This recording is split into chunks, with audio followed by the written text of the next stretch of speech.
may balon ako.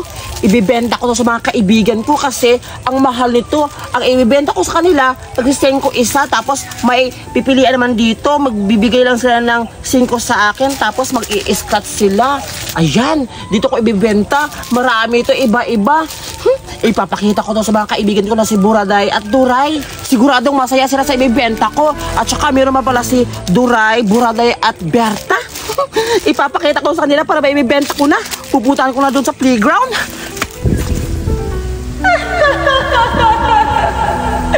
Sa wakas, binigyan ako ng kapangyarihan ng aking reyna.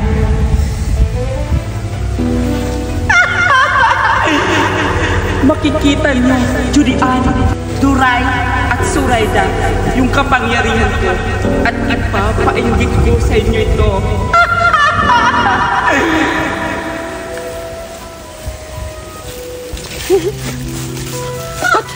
Ba't wala sila Berta dito sa playground? Sino tumatawa dun? Sino naka-black? Parang may costume dun ah. Pupuntahan ko nga. Hoy! Berta! Ikaw ba yan? Ano nangyari sa'yo? Ikaw pala, Judian. Hindi na ako ngayon si Berta. Kasi binigyan ako ng kapangyarihan. Ako ngayon si Maleficenta. Ha? Anong Maleficenta? Eh si Berta ka. Anong sinasabi sa'yo na may powers ka? Hindi ako maniniwala sa'yo, Berta, kasi wala kang powers. Si Berta ka.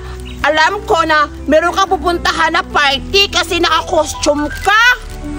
Pues, Judian, kung ayaw mong maniwala, yang dala mo, ibigay mo sa akin at ipapakita ko yung magic ko. Alam ko, Berta, para-paraan ka. Alam ko, ito yung target mo para mabigyan kita ng lobo. Itong balon na ibibenta ko lang to, hindi to ibibigay. Ibibenta ko sa'yo, tagsi-5. Huwag mo akong lulukuhin, Berta. Alam ko yung ginagawa mo. Para-paraan mo lang yan para makahingi ka ng lobo. Diba, Judian? Gusto mong malaman na may magic ako? Pues, bigyan mo ako ng isang balon para maipakita ko ang kapangyarihan ko. Akin na yan. Sige na nga.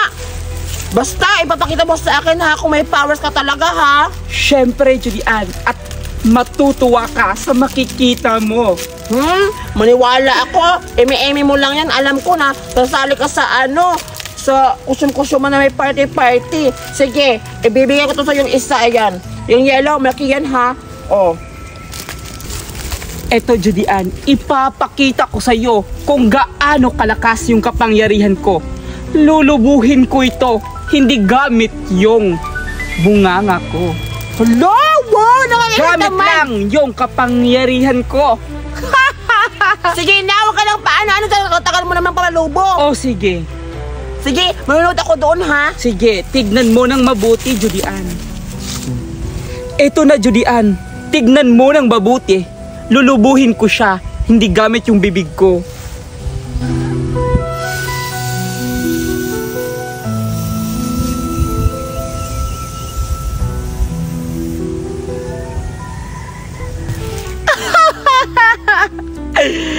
Oh, Judian, nakita mo ba yung kapangyarihan ko? Lumubo siya, hindi gamit yung bibig ko, kundi gamit yung kapangyarihan ko. Wow! Hala, Berta!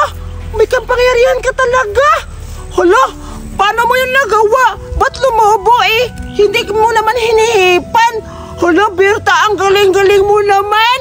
Wow! Naniniwala na talaga ako, Berta, na may kapangyarihan ka! Grabe! Paano mo to nagawa? Oh, diba? So ngayon, Judian, naniniwala ka na may kapangyarihan ako. At gusto mong makita yung tunay na kapangyarihan ko? Huh? Anong tunay mo kapangyarihan, Berta? Natatakot naman ako. Huwag kang matakot. Ang kapangyarihan ko ay mag-aalaga ng kabukiran, kabundukan, kahanginan at iba pa. Wow, ang ganda-ganda naman. Hala, Berta, isasama kita, ipapakita sa mga kaibigan ko. Tapos sasabihin ko na may powers na si Berta. Sigurado yung mga kaibigan ko na si Buraday at Duray at saka dun yung si Betty. Masashock yun, Berta. Nakalimutan mo si Zoraida. Ay, meron na si Zoraida. Huwag mong kalimutan. At saka, Judian, hindi tayo maglalakad kasi may kapangyarihan ako. Huh? Anong gagawin mo? Lilipat tayo? Siyempre, gagamitin ko yung kapangyarihan ko papunta sa kanila. Sige. Ipapakita ko muna sa inyo ang tunay kong kapangyarihan, Judian. Sige, sasama ako sa'yo. Sige. Doon mo na lang sa ipapakita sa mga kaibigan ko. Sige.